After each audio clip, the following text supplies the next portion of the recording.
Buenos días, buenas tardes, buenas noches, no importa en el momento que nos vean, desde el lugar que nos vean, bienvenidos una vez más a un video de VideoJax. En esta ocasión ya vamos a entrar de lleno al tema que compete esta unidad, que es el de los recipientes a presión. Usualmente estos recipientes muestran estados de esfuerzos bidimensionales, por lo que los temas anteriores eran necesarios para que el alumno tuviera una mejor comprensión de cómo se organizan estos esfuerzos. ¿Y por qué tenemos ese estado de esfuerzos bidimensional? Se preguntarán. En este caso, vamos a tener, todo se debe a la propia geometría del cilindro, ¿no?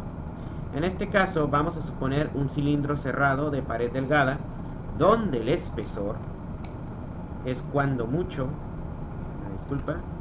donde el espesor es cuando mucho una décima parte del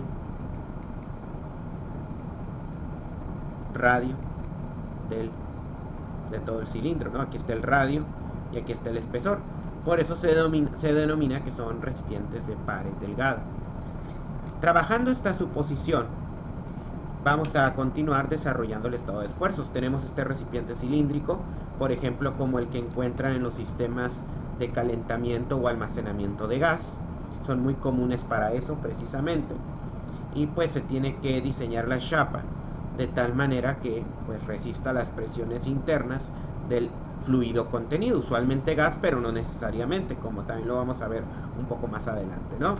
Entonces aquí tenemos el recipiente y pues es básicamente un cilindro de pared delgada, ¿no? También se supone que está tapado, tiene dos tapas y eso hace que pues no tengamos fugas, ¿no? Bueno, tenemos un cilindro y este cilindro lo cortamos, ¿no? Al ser cortado de manera lateral, es como si lo rebanáramos de lado. Nosotros vamos a ver esto, veríamos el semicírculo, porque básicamente el recipiente ha sido cortado a la mitad y este cilindro pues muestra aquí, por un lado tenemos el espesor, por otro lado tenemos este pequeño elemento de largo. A lo largo de toda H tú tomas un pequeño elemento diferencial, ¿no? Entonces aquí lo tenemos y es como si nosotros estuviéramos analizando esta pequeña porción, ¿no? Entonces si analizamos esta pequeña porción o región del cilindro a lo largo de toda H, nosotros aquí vamos a tener un pequeño elemento delta X. También tenemos aquí un espesor T y finalmente el radio interno del recipiente. Es importante que si bien no va a haber mucha diferencia entre si tomamos el radio interno o el radio externo, esta teoría se basa en que la R es un radio interno, ¿no? Y por lo tanto también vale la pena cuidar ese detalle teórico. Aquí adentro tenemos una presión. Básicamente es como si estuviéramos seccionando el cilindro y a partir de aquí, pues al momento de seccionar, van a salir todas las cargas internas. Por un lado, la carga que ejerce la presión interna del cilindro y por el otro lado, la reacción del esfuerzo tangencial. El esfuerzo es tangencial ya que pues se da de una forma perimetral. Si nosotros vemos este cilindro de lado ya cortado, vamos a tener esto, ¿no? Y la componente que pues está ejerciendo sigma t es esta de acá, ¿no? Y luego aquí tenemos la otra componente sigma t. Y finalmente en esta sección donde está la presión va a entrar una presión P. A partir de eso, rápidamente podemos hacer una sumatoria de fuerzas en el sentido tangencial igual a 0 y vamos a poner positivo a la derecha, como si fuera una sumatoria de fuerzas en X, ¿no? A partir de aquí, ¿qué tenemos? Tenemos la presión aplicándose sobre toda esta área. Esta área pues es la base, que es delta X, y la altura, que sería 2 veces el radio. Radio aquí y radio acá, ¿no? Entonces aquí tenemos 2 veces el radio por delta X. Y bueno, luego tenemos estas dos cargas que van en el otro sentido. Son las cargas del esfuerzo tangencial y estas se están aplicando sobre esta región de aquí. Esta región tiene una altura del espesor y tiene una base de delta X. Y pues no es una sino dos fuerzas, porque aquí pues también va a estar ejerciendo la resistencia, ¿no? Entonces esto lo multiplico por 2 y lo igualo a 0. Muy bien, ahora vamos a cancelar pues todo lo que sea igual. Por ejemplo, delta X se cancela a la vista que pues del otro lado tenemos un 0, ¿no? Y también se puede cancelar este 2, el 2 aquí y el 2 acá. El objetivo va a ser despejar para sigma t. Entonces primero simplificamos, ya sin el delta x y ya sin el 2. Nos va a quedar p por r. Y del otro lado nos va a quedar sigma t por el espesor. Si despejamos, nos va a quedar simplemente sigma t igual a la presión interna en el cilindro por el radio interno del cilindro entre el espesor del mismo. Y esta es la expresión que vamos a utilizar para calcular el esfuerzo tangencial en el cilindro, también conocido como transversal, también se conoce como esfuerzo radial, esfuerzo circunferencial, ¿no? En inglés suele recibir el nombre de hoop stress, que es algo así como, así como esfuerzo de anillo, ¿no? Muy bien, ahora vamos a pasar a la otra componente de esfuerzo. En este caso, vamos ahora a rebanar el recipiente como si fuera una hogaza de pan. Si lo rebanamos en esa dirección, vamos a tener prácticamente el círculo completo y a partir de eso vamos a calcular el equilibrio de fuerzas. En este caso, ahora el esfuerzo no va a ser a lo largo del perímetro, sino va a ser axial al cilindro, o sea, va a ir perfectamente en la dirección del eje del cilindro. Déjenme se los dibujo. Aquí tenemos el cilindro, lo dibujo, y ahorita el esfuerzo va a ir más en esta dirección. Sigma usualmente le llamamos esfuerzo longitudinal o esfuerzo axial también recibe, ¿no? Ya hace rato habíamos hablado de un esfuerzo que va tangencial a la circunferencia del cilindro, que más bien va en esta dirección, ¿no? Entonces aquí tenemos sigma L, aquí tenemos sigma T. Más adelante voy a hacer un resumen de esas cargas. Entonces, el sigma axial iría en esta dirección, o el longitudinal sigma L, y acá tendríamos P. Igual podemos hacer un equilibrio, sería una sumatoria de fuerzas en el sentido de las L, positivo en este sentido, igual a 0. Vemos que la P entra, por lo tanto sería P. Y luego el área sobre la cual está actuando ahora va a ser el círculo, va a ser este círculo, ¿no? El área del círculo sabemos que es pi por radio al cuadrado, ¿no? Luego, pues esta la ponemos negativo. Y la parte del cilindro que va a estar resistiendo esa carga, pues a través del sigma L va a hacer ese anillo. Si suponemos que es un anillo muy delgado, una forma de sacar esa área no es tanto restando radio externo menos radio interno. Se puede sacar el perímetro de dicho anillo, o sea 2pi por radio, y multiplicarlo por el espesor del mismo. Y todo esto es igual a 0 porque está en equilibrio. Ahora veamos que se puede cancelar. Se puede cancelar pi y se puede cancelar uno de los radios, como podemos ver aquí. Entonces aquí me queda menos p por r y aquí me queda sigma L por 2 veces el espesor. Por lo tanto, rápidamente vemos que el esfuerzo longitudinal va a ser igual a presión por radio dividido entre 2t. Eso quiere decir entonces que el esfuerzo longitudinal, en caso del cilindro, pues va a ser la mitad del esfuerzo radial. Y el esfuerzo radial, por lo tanto, siempre va a ser más crítico, ¿no? Siempre nos va a preocupar más. Entonces, continuando, nos quedamos con el resumen. Aquí está el cilindro. Agarramos, metemos presión al cilindro y al meterle presión me va a generar dos componentes. Una longitudinal que va en sentido axial y se calcula como PR sobre 2T, y una tangencial que va pues a lo largo del perímetro del cilindro, que usualmente es el doble de la longitudinal, PR sobre T. Este estado biaxial de esfuerzos en otros cursos lo vamos a utilizar para combinarlo con otro tipo de fuerzas, ya que nos va a afectar en el desempeño mecánico del mismo.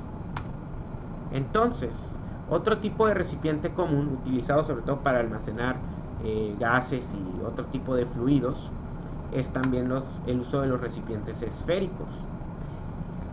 Aquí lo que pasa con los recipientes esféricos es que tú puedes seccionar, a diferencia del cilindro, si tú seccionas con plano horizontal, plano vertical o plano, en este caso, lateral, siempre vas a llegar a la misma sección circular. Por lo tanto, el esfuerzo en una o en otra dirección va a ser exactamente igual. Para eso aplicamos otra vez el principio de equilibrio. En este caso vemos que la presión entra hacia la sección circular, pi por radio cuadrado, mientras que el esfuerzo esférico va a estar multiplicado por el perímetro por el espesor, muy parecido a como ya lo hicimos en el caso anterior, solo que aquí, independientemente si el plano lo hacemos así o lo hacemos así, vamos a obtener al final el mismo estado de esfuerzos, que es PR sobre 2T. Igual, el esfuerzo va a ser biaxial, pero la magnitud del esfuerzo va a dar igual si lo estamos tomando de un lado o hacia el otro, ¿no? Bien, finalmente, esto es algo que vamos a demostrar con más claridad en la clase de intro al diseño, pero por ahora también a veces nos preocupa diseñar el recipiente a esfuerzo cortante, y para eso se utiliza esta fórmula. Básicamente el esfuerzo normal vamos a dividirlo entre 2. Entonces, a partir de esta teoría de esfuerzos biaxiales que salen por presurizar recipientes de pared delgada, vamos a empezar a hacer unos ejercicios. Vamos a empezar con este que dice: un contenedor esférico de gas fue hecho de acero y tiene 6 metros de diámetro exterior y espesor de pared de 9 milímetros. Si se sabe que la presión interna es de 500 kilopascales, determine los esfuerzos normal y cortante máximos en el contenedor. Ok, en este caso vamos a irnos al OneNote, porque ahí es donde tenemos una manera más fácil o fluida de resolver el problema, y vamos a empezar con la distinción de los datos, ¿no? En este caso nos están diciendo que es un recipiente esférico, entonces aquí nosotros vamos a asumir de una vez que se trata de un recipiente esférico, ¿no? Después nos están dando la información, nos están diciendo que tiene un diámetro exterior de 6 metros, tiene un espesor de pared de 9 milímetros y se sabe que la presión interna es de 500 kilopascales, por lo que aquí lo que nos pide el problema es hallar primero el esfuerzo normal y el esfuerzo cortante máximo, ¿no? Básicamente esa es la información que tenemos. De la demostración que se acaba de hacer para un recipiente cilíndrico a presión, pues aquí tenemos un elemento, y este elemento va a tener un esfuerzo igual a sigma de este lado e igual a sigma de este otro lado. Sigma se puede calcular a partir de la fórmula PR sobre 2T. Pero hay que tener mucho cuidado con algunas cosas, dada la información del problema, ¿no? Entonces aquí, vean ustedes que, por ejemplo, la presión hay que pasarla. De hecho, aquí les voy a recomendar que hagan este problema en megapascales, milímetros y newtons. En este caso los newtons no se van a usar mucho. Piensen, por ejemplo, en la presión. La presión dice que son 500 kilopascales. 500 kilopascales es la mitad de 1000 kilopascales, que eso es un megapascal. Entonces aquí podemos decir que la presión interna en el cilindro es de medio megapascal. Esto es a través de conversiones de unidades, ¿no? O sea, 500.000 pascales. Luego el radio, acuérdense que el radio es igual a radio externo menos espesor, porque esta R es radio interno. El radio externo tiene que ser el diámetro externo dividido entre 2 por definición. Y pues el diámetro externo dijimos que es 6 metros, el cual hay que pasar a milímetros. Y esto le restamos el espesor de 9 milímetros. Finalmente esto nos va a dar el valor del radio interno, que nos va a servir para calcular este problema. Vamos a mostrar calculadora. Ok, y hacemos el cálculo, ¿no? 6000 entre 2 sabemos que es 3000 menos 9, 2991 milímetros. Y esto ya lo podemos poner aquí. Y finalmente el espesor de 9 milímetros, que aquí ya se puede poner directamente. Con esto vamos a hacer el cálculo ya prácticamente directo por 0.5 y ya de una vez 2 por 9 da 18, ¿no? Esto me va a quedar 83.08 megapascales.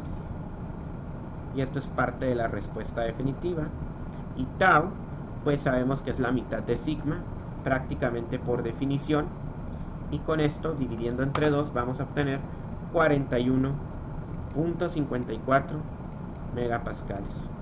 Y con esto prácticamente se resuelve el problema. Entonces, ahora lo que vamos a hacer es comprobarlo.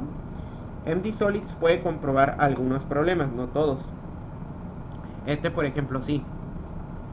Porque ustedes se pueden ir aquí a donde dice Pressure Vessels, que son recipientes a presión. Y aquí está el recipiente cilíndrico. Y aquí simplemente metemos los datos, incluso sin hacer conversión. Radio interno, dijimos que era 2991 milímetros. Luego, espesor de pared, dijimos que son 9. Y la presión la podemos poner en kilopascales, ¿no? Que en este caso son 500. A partir de aquí, vean ustedes, esfuerzo normal y esfuerzo cortante, que en este caso lo estoy poniendo en megapascales. Ya lo del módulo elástico y de Poisson, esto no lo vamos a poner. También está una cuestión de juntas de unión por soldadura, que también lo vamos a ver, pero no en esta lección. Si calculamos, obtenemos que el esfuerzo normal es efectivamente 83.08, mientras que el esfuerzo cortante tiene que ser 41.79 megapascales, ¿no? Aquí hay una pequeña división, pero pues prácticamente aquí lo sacamos, ¿no? Con esto ya tenemos la solución a nuestro primer problema. Ahora vamos a trabajar con un recipiente cilíndrico. Tiene un detallito aquí de optimización, pero al final vamos a usar las fórmulas de esfuerzo. Vamos entonces a leer lo que dice este problema. Dice: para que el servicio a los clientes sea el más óptimo posible, la compañía de agua requiere diseñar un tanque de tal manera que el material utilizado sea el mínimo y el diseño sea lo más seguro posible, es decir, hacer el tanque lo más seguro sin que cueste tanto dinero, ¿no? Para ello, el tanque contendrá 70.000 pulgadas cúbicas de agua, una presión interior de 180 psi, que a su vez ejerce un esfuerzo máximo de 4.200 psi sobre la placa. Considerando que el tanque está cerrado y es horizontal, determine las dimensiones necesarias con las que se debe diseñar el cilindro. Ok, este es el típico problema donde sí vamos a tener que poner mucha atención a todo lo que nos dice, ¿eh? Primero nos está dando que el volumen del tanque, el volumen más bien debe contener 70.000 pulgadas cúbicas de agua. La densidad del agua es 1000 kilogramos por metro cúbico.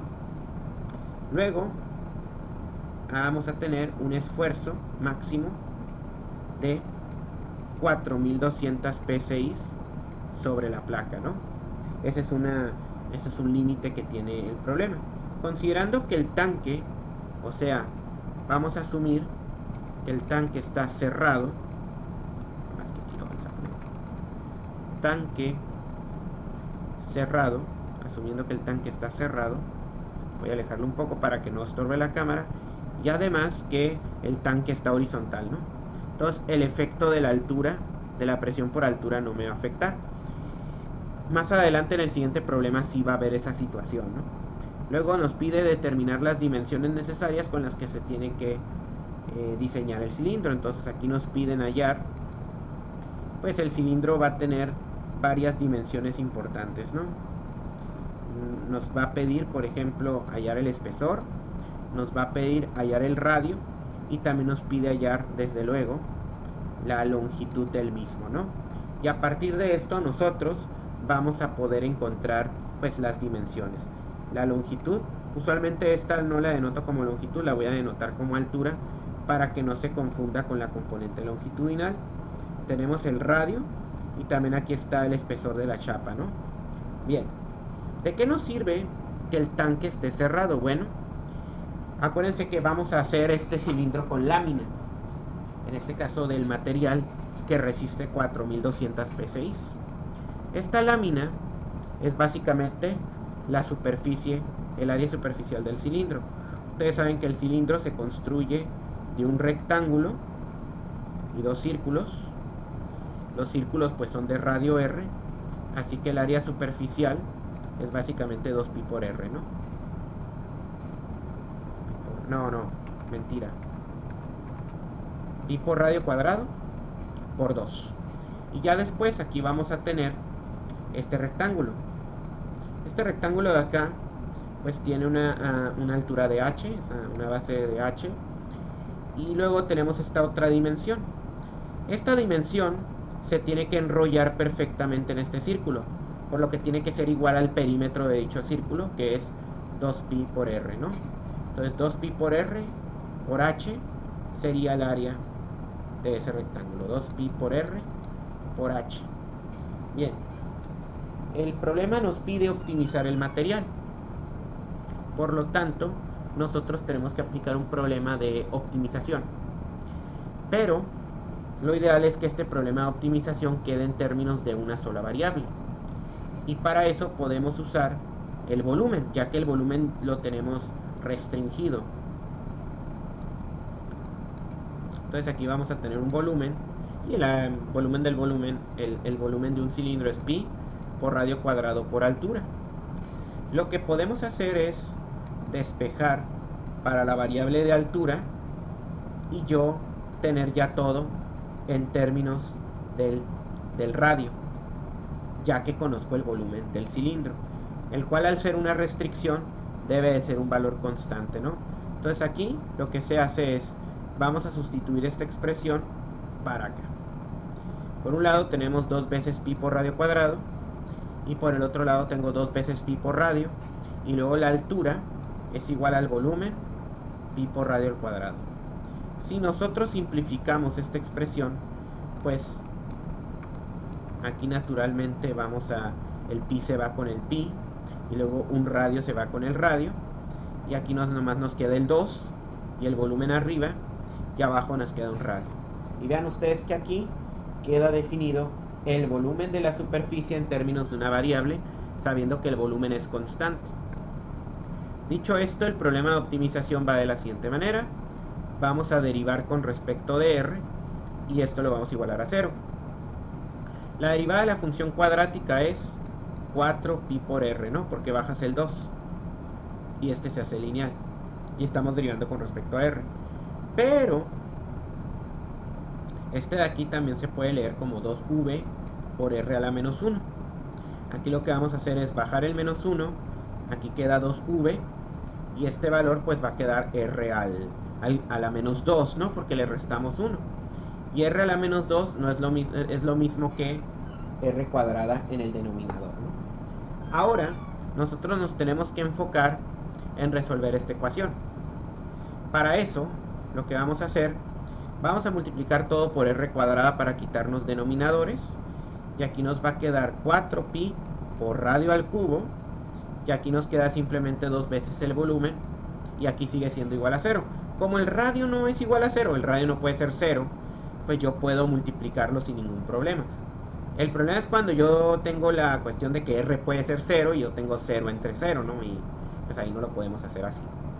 Y vean ustedes que esta ecuación queda relativamente fácil de despejar. Va a quedar 4 veces pi por radio al cubo, y aquí queda 2 veces el volumen. Ahora, aquí por ejemplo paso dividiendo 4pi, y me queda radio al cubo igual a 2v sobre 4pi, y pues 2 entre 4 es 2 acá, ¿no? Y finalmente el radio tendría que ser la raíz cúbica del volumen sobre 2pi. Y esto nos daría el radio optimizado, que es lo que a continuación vamos a hacer. Por lo tanto, lo metemos a la calculadora y vamos a obtener el volumen de 70.000 pulgadas, y eso lo vamos a dividir entre 2 por pi, que en este caso este es pi. Cerramos el paréntesis y a eso le sacamos raíz cúbica, ¿no? Nos da un radio de 22.33 pulgadas redondeado a 2 decimales. Como es parte del diseño, esto de aquí no solo se encuadra, sino también se subraya. Y bueno, Conocido el radio, yo puedo conocer la altura. Y aquí estamos la sustitución de vuelta, ¿no?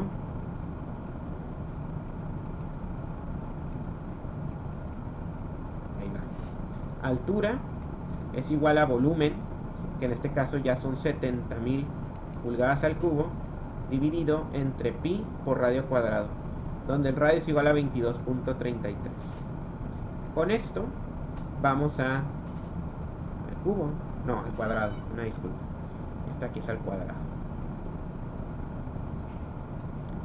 Y bueno, finalmente aquí tenemos, esto va a quedar también en pulgadas y va a ser parte de las dimensiones optimizadas de mi cilindro. Tengo 70.000 dividido entre, en este caso, pi por radio al cuadrado, ¿no? Cerramos acá, igualamos y la altura nos va a dar 44.68. 44, casi el doble de del radio, ¿no? Y pues bueno, este sería el segundo diseño. Hasta ahorita no hemos hecho más que puro diseño geométrico. Ya tenemos la altura y ya tenemos el radio. Ahora nos falta sacar el espesor. Ese espesor, acuérdense que sale de las fórmulas. Recuerden que un cilindro va a tener dos componentes de esfuerzo. Tenemos la componente longitudinal, pero también aquí está la componente radial, ¿no? De las dos, la componente más crítica es la radial. Entonces, a partir de esa, vamos a despejar.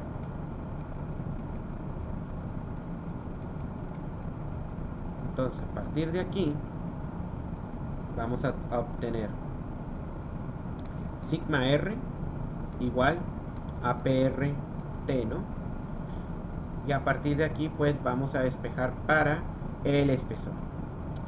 Entonces el despeje nos va a quedar que el espesor es igual a PR sobre sigma R. El sigma permisible nos lo da el enunciado del problema, son 4200 P6, mientras que la presión que debe soportar el tanque, eso no lo puse en el problema, pero aquí está, una presión interna de 180 P6. Entonces, ahí está. A veces se nos pueden olvidar cosas cuando hacemos el problema, pero precisamente para eso sirve este método de datos e incógnitas. Porque a partir de ahí, ustedes se pueden dar cuenta que se les olvidó y regresar en cualquier momento que ustedes lo consideren necesario. Y el radio es 22.33. Entonces, a partir de aquí, vamos a hacer el cálculo del problema.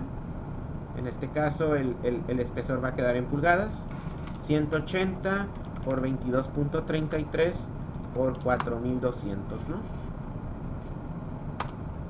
Y no, una disculpa, hay que dividirlo entre 4200 y hay que volverlo a dividir, pero bueno, una disculpa aquí, ¿no?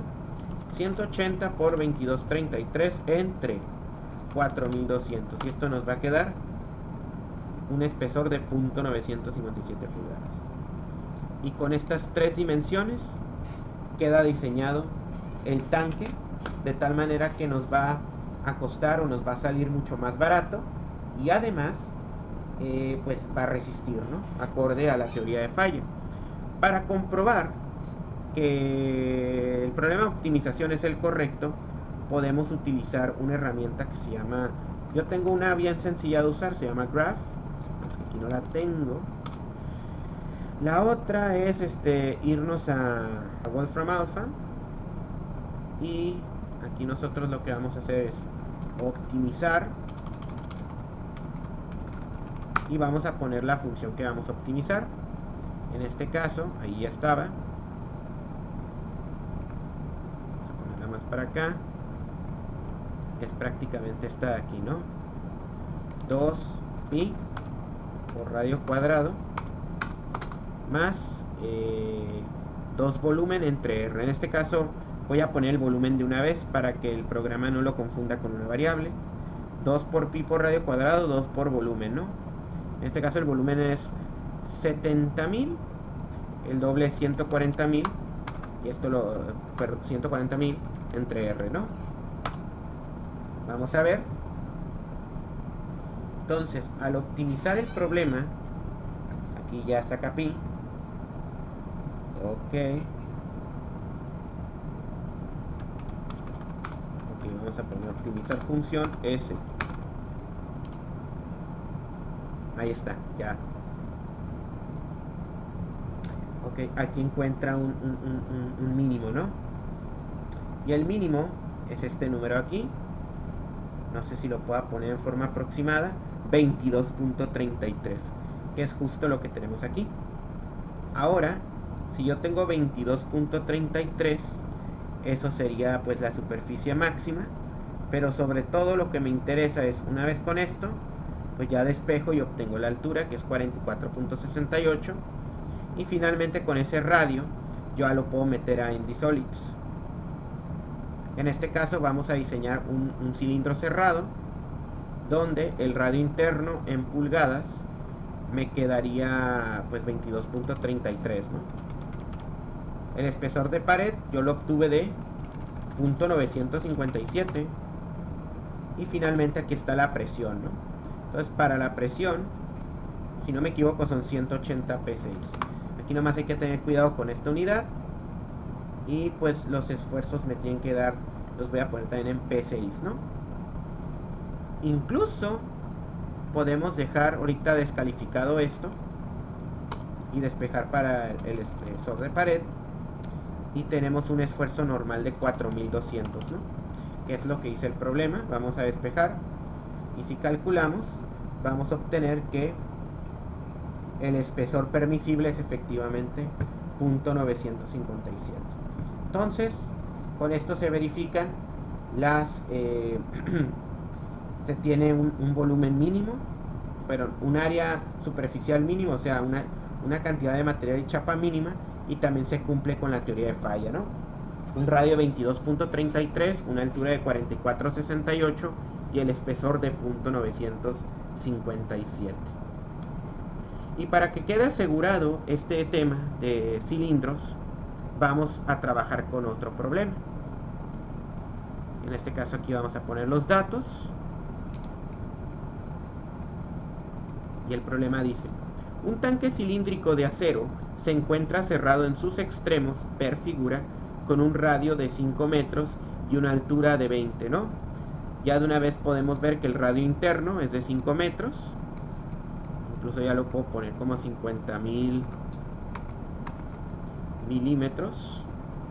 Y una altura, una longitud de 20, ¿no? O sea, aquí se puede poner como 20.000 milímetros. Está completamente lleno de un líquido cuyo peso específico es de 15 kilonewtons sobre metro cúbico. Este peso específico se interpreta como la densidad por la gravedad. Usualmente cuando tengo densidad sí me conviene usar más los metros. Entonces esta densidad o este peso específico también se puede dejar como 15.000 newtons sobre metro cúbico, ¿no? Así como una presión interna adicional de 400 kilopascales. Así que aquí vamos a poner una presión interna de 400 kilopascales, lo cual lo vamos a poner en términos de pascales. Entonces este problema sí me conviene más hacerlo en newton, metro y pascal. Calcule el espesor de pared requerido al fondo del tanque si el esfuerzo permisible en las paredes del mismo está limitado a 150 megapascales. Estos son los datos. Y la incógnita es calcular el espesor de pared requerido, ¿no? Muy bien. A partir de esto, pues obviamente ahora tenemos un tanque cerrado. Y al estar cerrado vamos a tener una variación de la presión. Entonces primero tenemos que hallar esa presión en términos del sistema hidrostático y se lo tenemos que sumar a la presión interna ya existente, ¿no? Es decir, hay una presurización previa, pero también tenemos la distribución. Entonces aquí vamos a tener una presión que es igual solamente a la presión interna y esta va variando hasta el fondo del tanque. Lo que ocurre en el fondo del tanque es lo que a mí me interesa, porque aquí es donde se va a dar el máximo esfuerzo. Y ya pues podemos diseñar con la ecuación transversal, porque al final o radial, porque al final de cuentas ese es el esfuerzo crítico. Entonces tenemos esos dos pasos, ¿no? Muy bien. Entonces, aquí lo que vamos a suponer es que el esfuerzo crítico ocurre al fondo del tanque. Entonces, el primer paso, vamos a calcular la presión, que en este caso va a ser igual a la presión interna uniforme ya existente más la presión hidrostática, que es ρGH. Ok, entonces la presión total sería igual a la presión interna más ρGH, pero dijimos que ρ por G es gamma, entonces esto se puede poner como gamma por H, y gamma ya me lo está dando también el problema, es 15.000, ¿no? Bien, a partir de esto aquí tenemos la presión. Dicha presión es de 400.000 pascales, ¿no? Ya a esto le vamos a agregar la densidad o el peso específico por la altura de la columna, en este caso representada por la altura del mismo tanque. Esto es 20 metros, ¿no? Esto está en newton por metro cúbico, multiplicado por metro me da newton por metro cuadrado, y por los pascales de aquí ya toda esta presión se puede sumar, ¿no? Obviamente esto me quedaría en pascales. Vamos a hacer el cálculo. 400.000 más 15.000 por 20, ¿no? Y esto me va a dar 700.000 pascales de presión total. Esta la colocamos acá. Y con esta presión ya va a ser posible hacer luego el diseño del espesor del tanque. En este caso, dicha presión, dicho esfuerzo, va a tener que ser obviamente la componente radial, que es la que me preocupa, más que la longitudinal. Entonces, esta componente radial pues es PR sobre T, ¿no? Donde la P va a ser esta presión máxima en pascales, ¿no? 700.000 pascales por el radio, ok. Nos están dando un radio de 5 metros. Aquí estamos usando todo en unidades. Y finalmente el espesor es el que quiero encontrar. ¿Cuál es el esfuerzo máximo permisible? Dice que está limitado a 150 megapascales. 150 megapascales es 150 por 10 a la 6 pascales. Aquí yo tengo los 700.000 pascales multiplicado por los 5 metros, y todo esto dividido entre T, ¿no? Finalmente dividimos y vamos a obtener 700.000 pascales por 5 metros, y acá nos van a quedar la presión de diseño, 150 por 10 a la 6. Estos pascales se cancelan y el espesor me queda en metros. Entonces estos 700.000 multiplicado por 5 y dividido entre 150. ¿Dónde está la...? Okay, aquí me equivoqué de tecla, ¿no? 700.000 por 5 entre 150 por 10 a la 6, ¿no? Entonces cerramos paréntesis y vamos a ver que el espesor es 0.023 metros, lo cual va a equivaler a, si lo multiplicamos por 1000, a 23.3 milímetros. Y esta sería pues el espesor de diseño requerido. Esto también se puede comprobar. Vamos a volver a utilizar el MD Solids, igual cilindro cerrado, radio interno, lo podemos dejar en metros, 5 metros. El espesor de pared lo tenemos que encontrar. La presión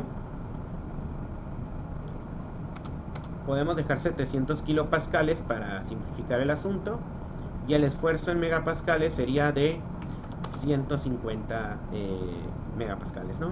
Entonces, si calculamos, vamos a obtener que el espesor, aquí está, 0.0233 metros, que pasado a milímetros esto nos daría pues 23.3. De hecho, aquí si lo paso a milímetros, la única cosa es que aquí lo tengo que dejar en 5000, y aquí tengo los 23.3 milímetros. Bueno, entonces yo creo que por ahora ya podemos dejarlo hasta aquí.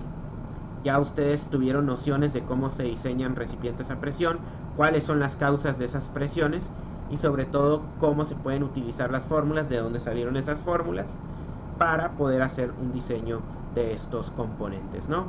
Si bien es cierto que el tema parece sencillo, no solamente vamos a enfocarnos en la pura carcasa del recipiente como lo hemos hecho hasta ahora. En las siguientes lecciones vamos a estar diseñando uniones remachadas, pero también uniones con soldadura. Y con eso pues tener un diseño más integral de estos recipientes, ¿no?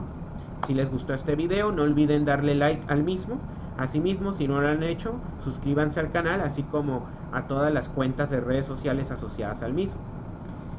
También no olviden compartir este contenido con sus amigos para que también les sea de utilidad, ya que estas materias no siempre son las más fáciles.